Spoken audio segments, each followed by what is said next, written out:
네, 안녕하세요. 자기계발 탑10 다섯 번째 시간을 시작하도록 하겠습니다.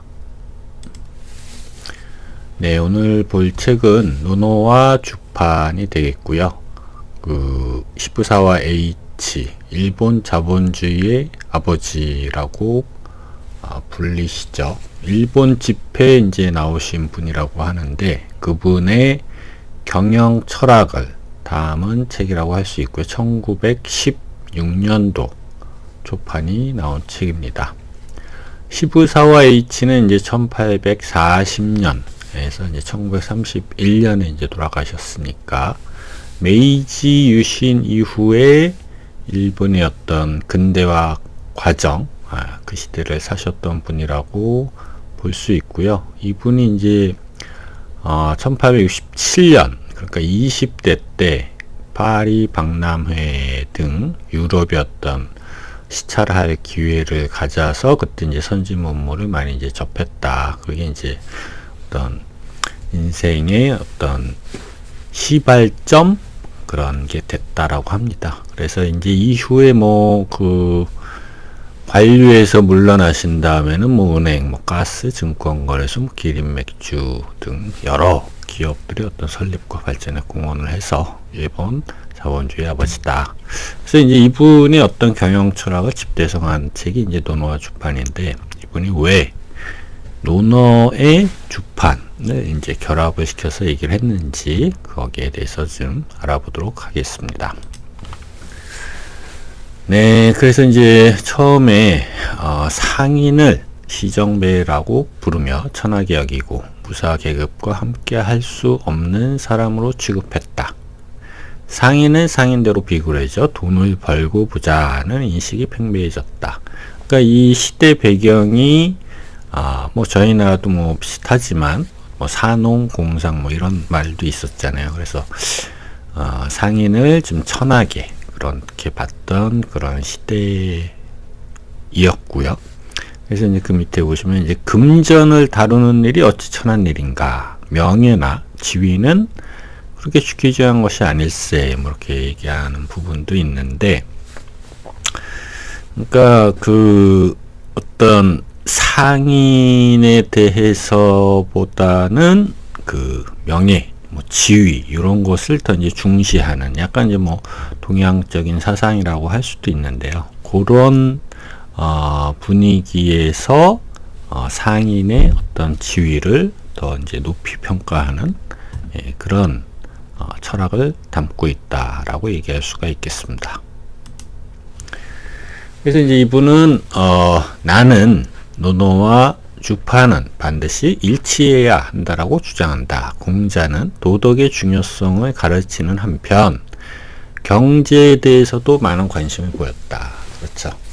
그래서 이제 경제 활동을 하는 데 있어서 어떤 도덕적으로 하는 것, 이런 말도 이제 되겠지만, 어떤 도덕적인 것, 의, 요런 쪽으로만 너무 강조하고 경제적인, 상인적인 이런 것을 좀 얕보는 그런 것은 이제 좀 지양하자. 이런 측면에서 노노 그리고 주판 이게 일치해야 된다. 그러고 이렇게 얘기하고 있습니다. 자, 그래서 이제 나는 어떤 일을 행할 때는 반드시 큰 목표를 세워야 하며 이익을 목적으로 추구해야 한다고 생각한다. 이익을 목적으로 추구해야 된다. 세상을 살아가는 데 있어 정신을 수양하는 일에만 치우쳐 상인의 재능을 제대로 키우지 못하면 몰락하고 만다. 그런 이 글을 통해 가지고 저도 이제 지금 이렇게 지난 시절들을 이렇게 떠올려 보면은 저도 이익을 목적으로 추구하기보다는 어떤 회사에 들어가서 포지션이 높아진다라는 것, 아니면 자신의 실력이 늘어나는 것, 요런 것에 보다 더 많은 관심을 기울였던 것 같아요. 그래가지고 여기서 얘기하는 것처럼 어떤 상인의 재능, 그리고 어떤 이익에 대해서 내가 얼마나 생각을 하고 있었는가, 이런 생각을 좀 해봤는데 별로 그렇게 안 한 것 같다, 그런 생각이 들더라고요. 네. 그래서 여기 보시면 이제 논어에 만약 부가 추구할 만한 것이라면 지편지사일지라도 나는 그리할 것이라는 공자의 말이 나온다. 지편지사라는 것은 수레 앞에서 걸으면서 막 이제 길을 트는 그런 분들이 있죠. 뭐 마부라고 할 수도 있고요. 그래서 부가 추구할 만한 것이면은 나는 지편지사라도 난 그럴 것이다 라는 공자의 말. 그 문장이 되게 많이 나오는데요. 다음 거 한번 보실게요. 적어도 사회에서 완전한 사람으로 살아가기 위해서는 먼저 돈을 대하는 자신만의 각오가 필요하다. 돈에 대해서 자신이 어떻게 돈에 대해서 생각하고, 그러니까 어떤 돈에 대한 철학을 확실하게 갖고 가는 게 필요하다. 뭐 그런 얘기가 될 것 같아요. 저는 뭐 아까도 말씀드렸지만 그런 생각이 없었습니다. 그런 생각이 없었는데 이런 것들이 완전한 사람으로 살아가기 위해서는 필요하다라고 했어요. H가. 돈을 너무 경시하는 것은 좋지 않다. 정당한 도리를 지켜서 얻을 수 있다면 지편지사가 되어도 좋으니 부를 쌓아라. 부를 쌓아라. 자신만의 각오가 필요한데 H가 강조하는 것은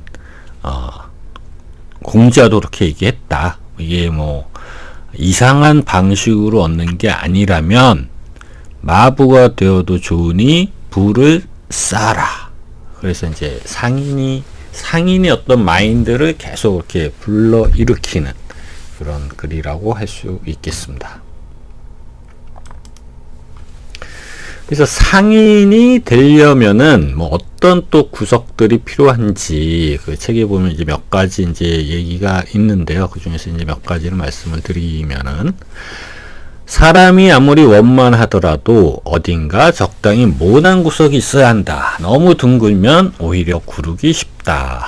그렇죠. 너무 원만하고 너무 다 들어주고 뭐 저희 회사에서 뭐 만만하다 뭐 그런 얘기 많이 하잖아요. 그래서 너무 H가 얘기하는 것은 적당히 모나야 한다. 그래서 책에 뭐 싸웠던 얘기 뭐 이런 얘기도 좀 있었는데, 그러니까 너무 원만한 것은 좋지 않다. 두 번째, 용기는 어떻게 길러야 할까? 먼저 육체적인 단련이 필요하다. 그래서 이제 상인으로서 어떤 돈을 추구하고 이런 방향으로 자기가 살다 보니 중요한 것이 용기더라. 용기가 필요한데 그 용기를 좀 기르려면 어떻게 해야 될까? 그거를 H는 일단은 다른 요소들도 많이 있지만 육체적으로 단련을 해야 된다. 이런 얘기죠. 그래서 저도 이제 주변에 이렇게 상인이라고 할 수 있는 프로 세일스맨 등 그런 분들 많이 뵀는데, 일단 보면은 그분들은 이 육체적으로 단련 엄청 많이 하시더라고요. 달리기 뭐 이제 이런 거, 등산 그런 것도 뭐 일반적으로 저희들이 가는 그런 등산의 어떤 수준을 넘어서 뭐 한국 100대 명산에 뭐 섭렵한다든지 뭐 그런 대회 이런 게 많이 있잖아요. 그런 산악 대회 이런 데 뭐 나간다든지. 그래서 육체적인 단련이 상인하고 좀 연결되는 게 진짜 있는 것 같습니다. 자, 그럼 상인의 중요성에 대해서 얘기했고, 상인이 어떤 특성을 갖고 있는지에 대한 얘기예요. 다소 의지가 삐딱하더라도 행동이 민첩하고 성실해 다른 사람의 신뢰를 얻으면 그 사람은 성공한다. 행동이 민첩해야 된다. 그 얘기를 하고 있고요.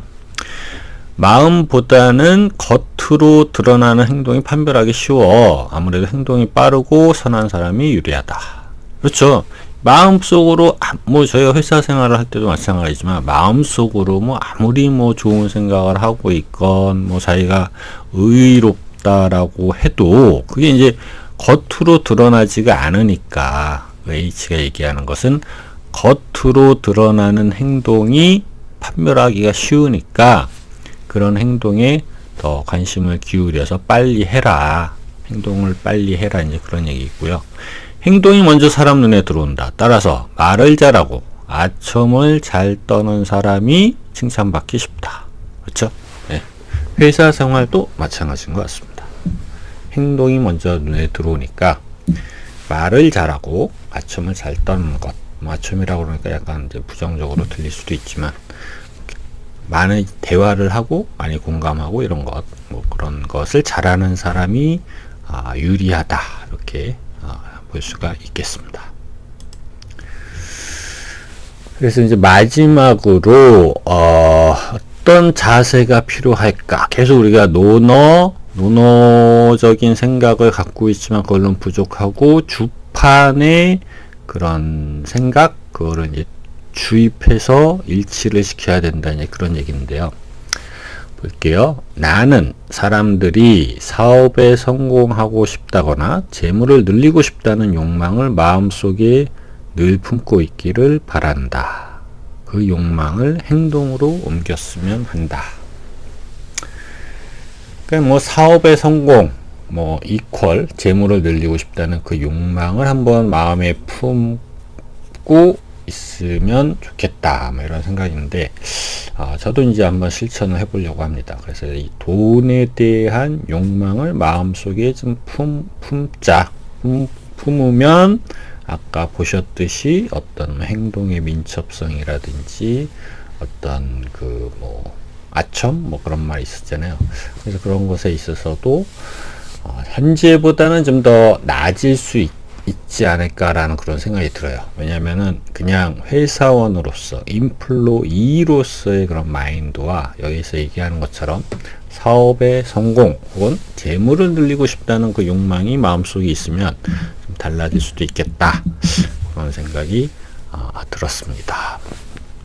네, 서머리를 하겠습니다. 서머리를 해보면은 논어와 주판, 이게 이제 일치해야 된다는 것이고, 그 중에서 우리가 좀 강조하는 것은 이 이익을 추구해야 한다라는 요게 이제 좀 포인트인 것 같고요. 그래서 저희가 필요한 것은 돈에 대한 나의 각오, 돈에 대한 나의 생각은 어떤 것인지 한번 정리하는 그런 시간이 필요할 것 같고, 다음으로는 재물을 늘리고 싶다는 욕망, 이런 욕망. 저 같은 경우는 이런 욕망은 별로 없었는데, 요즘에는 이제 요즘에 좀 많이 생기고 있지만, 그래서 재물을 늘리고 싶다는 그 욕망을 사회생활을 하면서 30대, 40대, 50대 이렇게 계속 꾸준하게 갖고 가는 것도 필요할 것 같다, 그런 생각이 들어요. 그래서 재물을 늘리고 싶다는 욕망을 품어라, H가 얘기한 그 얘기를 했었고요. 그리고 겉으로 드러나는 행동이 민첩한 사람, 이런 사람이 조직에서 이제 칭찬을 많이 받는다. 그러니까 너무 안으로만 생각하지 말고 겉으로 드러나는 행동이 중요하니까 이런 것에 좀 신경 많이 써라. 이렇게 서머리를 한번 해보겠습니다. 네, 다음에 볼 책은요, 찰스 핸디, 제가 좋아하는 사회철학자 찰스 핸디의 코끼리와 벼룩. 조금 이제 된 책이지만 좋은 내용이 많이 있습니다. 그래서 코끼리와 벼룩을 가지고 저희들이 또 회사 생활을 하는데 어떤 면을 중점적으로 한번 딱 삼고 회사 생활을 잘할 수 있을지, 거기에 대해서 한번 말씀드려 보도록 하겠습니다. 네, 경청해 주셔서 감사합니다.